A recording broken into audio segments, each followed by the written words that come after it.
Madam Bikaji ಕಾಮ 1861 September 24ರಂದು ಬಾಂಬೆಯ ಶ್ರೀಮಂತ ಪಾರ್ಸಿ ಕುಟುಂಬದಲ್ಲಿ ಇವರು ಜನಿಸ್ತಾರೆ.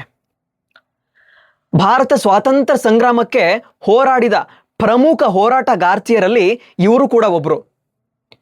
ವಿದೇಶದ ಮಣ್ಣಲ್ಲಿ ಭಾರತದ ಸ್ವಾತಂತ್ರ್ಯದ ಕಿಡಿಯನ್ನ ಆ ಒಂದು ವಿಚಾರವನ್ನ ಇವರು ಪಸರಿಸ್ತಾರೆ. ಹಾಗಾಗಿ ಭಾರತದಲ್ಲಿ ಇವರನ್ನ ಭಾರತೀಯ ಕ್ರಾಂತಿಯ ತಾಯಿ ಅಂತ ಕರೆಯಲಾಗುತ್ತೆ. ಲಂಡನ್ನಿನಲ್ಲಿ ದಾದಾಬಾಯಿ ನವರೋಜಿ ಅವರ ಜೊತೆ ಕಾರ್ಯದರ್ಶಿಯಾಗಿ ಕೆಲಸ ಮಾಡ್ತಾ ಮಾಡ್ತಾ ಸುತ್ತಮುತ್ತಲಿನ ಜನಗಳಿಗೆ ಈ ಕ್ರಾಂತಿಕಾರಿ ವಿಚಾರವನ್ನ ಸಾರ್ತಾ ಬರ್ತಾರೆ. ನಂತರವಾಗಿ ಬ್ರಿಟಿಷರ ಕಣ್ಮರೆಸಿ ಇವರು ಪ್ಯಾರಿಸ್ಗೆ ತೆರಳುತ್ತಾರೆ. ಪ್ಯಾರಿಸ್ಸಿನಲ್ಲಿ ಪ್ಯಾರಿಸ್ ಇಂಡಿಯನ್ ಸೊಸೈಟಿಯನ್ನ ಸ್ಥಾಪನೆ ಮಾಡ್ತಾರೆ.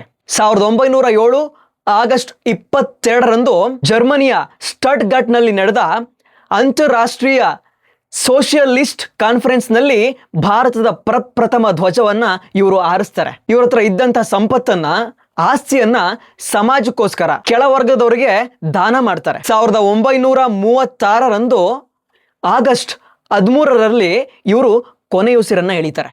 ಅಕ್ಕಮ್ಮ ಚೆರಿಯನ್ ಫೆಬ್ರವರಿ 15, 1909ರಲ್ಲಿ ಇವರ ಜನನ ಆಗುತ್ತೆ. ಕೇರಳದ ಪ್ರಸಿದ್ಧ ಹೋರಾಟಗಾರ್ತಿಯರಲ್ಲಿ ಇವರು ಕೂಡ ಒಬ್ಬರು. ದಿಟ್ಟತನ, ಧೈರ್ಯಶಾಲಿಗೆ ಹೆಸರುವಾಸಿಯಾಗಿದ್ದ ಇವರನ್ನ ಮಹಾತ್ಮ ಗಾಂಧೀಜಿಯವರು ತಿರುವಂಕೂರಿನ ಝಾನ್ಸಿ ರಾಣಿ ಅಂತ ಕರೀತಾರೆ. ಇವರು ಸೆಂಟ್ ತೆರೇಸಾ ಶಾಲೆಯಲ್ಲಿ ಮುಖ್ಯೋಪಾಧ್ಯಾಯಿನಿಯಾಗಿ ಸೇವೆಯನ್ನ ಸಲ್ಲಿಸ್ತಾ ಇರ್ತಾರೆ. 1938ರಲ್ಲಿ ಆ ಒಂದು ಹುದ್ದೆಗೆ ಇವರು ರಾಜೀನಾಮೆ ಕೊಡ್ತಾರೆ. ಕಾರಣ ತಿರುವಂಕೂರಿನ ಕಾಂಗ್ರೆಸ್ ಪಕ್ಷಕ್ಕೆ ಸೇರ್ಪಡೆ ಆಗಬೇಕು ಅಂತ. ಆ ಸಮಯದಲ್ಲಿ ತಿರುವಂಕೂರಿನ ದಿವಾನರಾಗಿದ್ದಂತಹ CP ರಾಮಸ್ವಾಮಿ ಅಯ್ಯರ್ ಅವರು ಕಾಂಗ್ರೆಸ್ ಪಕ್ಷವನ್ನ ವಿರೋಧಿಸಿ ಅದನ್ನ ಮುಚ್ಚಿಬಿಟ್ಟು ಅಲ್ಲಿನ ನಾಯಕರನ್ನ ಜೈಲಿಗೆ ಹಾಕಿರ್ತಾರೆ. ಇದರ ವಿರುದ್ಧವಾಗಿ ಪ್ರತಿಭಟನೆಯನ್ನ ಶುರು ಮಾಡಿದ ಅಕ್ಕಮ್ಮ ಚೆರಿಯನ್ ರವರು ಎಲ್ಲರನ್ನು ಒಗ್ಗೂಡಿಸಿ ಪ್ರತಿಭಟನೆಗೆ ಇಳಿತಾರೆ. ದಿವಾನರ ಆದೇಶದ ಮೇರೆಗೆ ಬ್ರಿಟಿಷ್ ಅಧಿಕಾರಿಯೊಬ್ಬ ಈ ಒಂದು ಪ್ರತಿಭಟನೆಯನ್ನ ತಡೆಗಟ್ತಾನೆ. ಈ ಒಂದು ಅವನ ಬೆದರಿಕೆಗೆ, ನಿಮ್ಮನ್ನ ಗುಂಡಿಟ್ಟು ಸಾಯಿಸ್ತೀನಿ ಅನ್ನುವಂಥ ಬೆದರಿಕೆಗೆ ಎದೆಗುಂದದ ಅಕ್ಕಮ್ಮ ಚೆರಿಯನ್ ಮುಂದೆ ಬಂದು ಹೇಳ್ತಾರೆ, ಮೊದಲು ನನ್ನ ಎದೆಗೆ ಗುಂಡು ಹಾರಿಸಿ, ಅದರ ನಂತರವಾಗಿ ನನ್ನ ಜನರಿಗೆ ಗುಂಡಾರಿಸುವಂತ್ರಿ ಅಂತ.